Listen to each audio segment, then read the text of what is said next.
RIP to this Atlanta rapper, Young Scooter.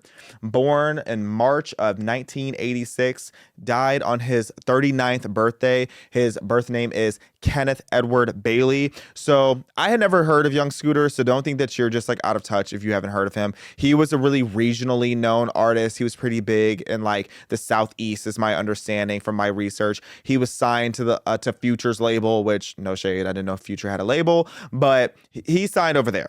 Okay. And I really don't know a single song of him or much about him, but he recently died in a tragic situation that was very bizarre. But the reason I want to talk about it is because it just goes to show what happens more often than not when it comes to these BLM situations, because people were ready to march and protest and be up in arms about Young Scooter's death because Young Scooter died while running from the police. Now, here is this post from College Kid. If you don't know College Kid, you know I talk about the Shade Room a lot. If you ever want to tap into like pop culture, particularly urban culture, you can always check the Shade Room. But if you want to see like a step below that's more ghetto and more regional, you can go to the College Kid Instagram account. Shout out to College Kid. It's very hood over there. It's very hood. You'll get some hood news over there. Well, the hood news that they posted was that he was shot and killed by the police, which this is a prime example in the name of Breonna Taylor of what happens when you have these blogs and these outlets going and posting misinformation, because I guarantee you there are still people who are going to try to be up in arms and go protest for Young Scooter for the basis of you think that he was shot and killed by the police.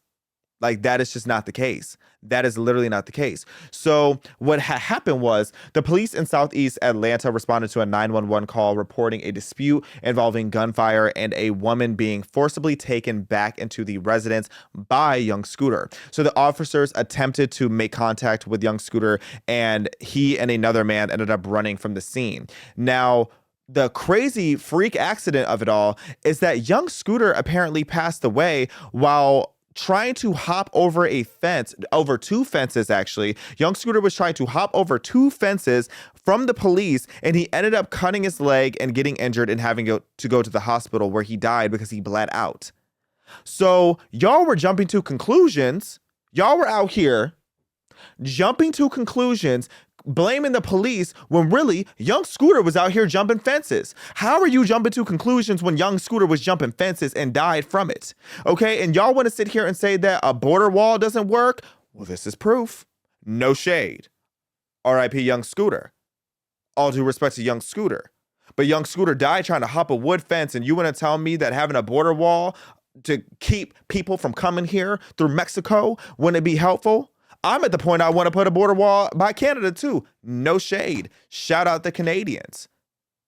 But that's a whole nother conversation for another day. But what's really just perplexing to me is that people were so quick to jump up and fill the internet with this narrative that he was shot and killed by the police. And now you have all these people trying to be like, oh, they're backtracking. They're making up a lie. They're trying to cover up that they shot him. It's like, or maybe he just died from a freak accident because he was running from the police. And I'm sorry, but it's really not. It's like, I have empathy because this is a sad, tragic situation, period. But that being said, you're 39 years old. What do you mean you're running from the police? Like, grow up. Grow up. It's really not that hard to not be a hood rat. It's not. And I don't understand why it is so normalized for these people to be hood rats and to be in a situation where you have to run from the police.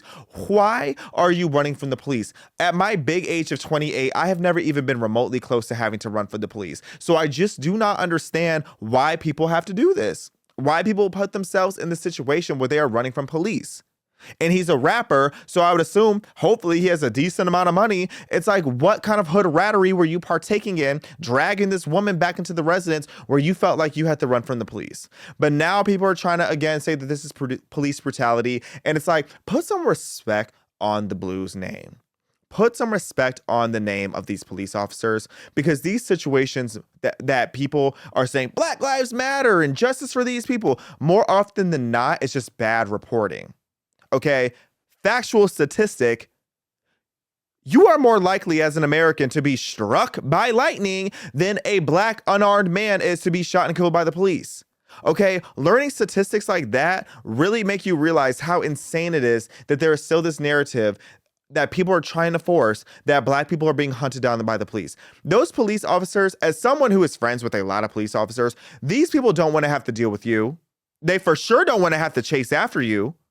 So stop putting yourself in that position, because you, again, are more likely to be struck by lightning as an American, period, but especially as an unarmed black man, than to be shot and killed by the police unarmed. It is not that hard to keep yourself out of jail. Running from the police at the big age of 39 is insane. And unfortunately, in this situation, it cost young Scooter his life. So if you're watching this, don't be like young Scooter. Don't end up in a situation for you when you're running from the police. And all things will be okay.